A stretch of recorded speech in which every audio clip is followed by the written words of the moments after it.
Bonjour à tous, alors je vous présente ici un petit accessoire qui est bien utile parce que c'est une cale de porte, donc qui peut servir en tactile, mais qui comporte également une partie sirène, qui fait que si on essaye d'ouvrir une porte et qu'on force dessus, ça va déclencher une alarme simplement parce que cette partie-ci est mobile et va venir appuyer sur un contacteur qui va déclencher une sirène de 120 décibels.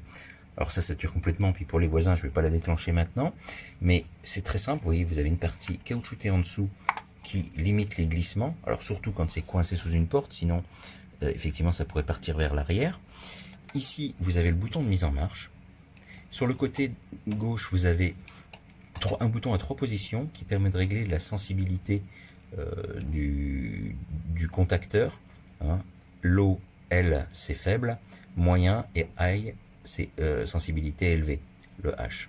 D'accord. Ici, vous avez le logement de la pile. Alors, c'est une pile 9 volts, hein, classique, qui n'est pas fournie, je le précise. Alors, on place simplement le contacteur comme ceci. On met en route. Et ce qui fait que quand on essaye d'ouvrir la porte, eh ben, ça vient appuyer. Vous voyez, le contacteur s'enfonce légèrement. Et ça déclenche l'alarme. Voilà. Alors, ce qui peut arriver sur certains revêtements, sur certains sols, j'ai vu que ça avait tendance à glisser vers l'arrière.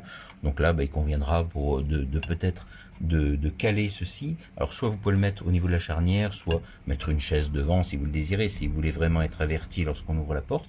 Mais vous voyez, sur la plupart des sols, ici, ça glisse quand je le pousse. Par contre, avec la pression de la porte qui n'est pas comme ça, mais qui est légèrement en biais, eh ben, ça glisse plus du tout. Je le mets contre, et là, voilà, vous voyez, ça enfonce le contacteur. Si je l'enlève, la porte s'ouvre directement. Et vous voyez, là ça glisse. Par contre, légèrement engagé en dessous, tac. Voilà, ça en suffit pour enfoncer le contacteur quand même, même si ça bouge. Il faut bien le mettre en position avant, pour qu'il soit un peu pincé. Voilà.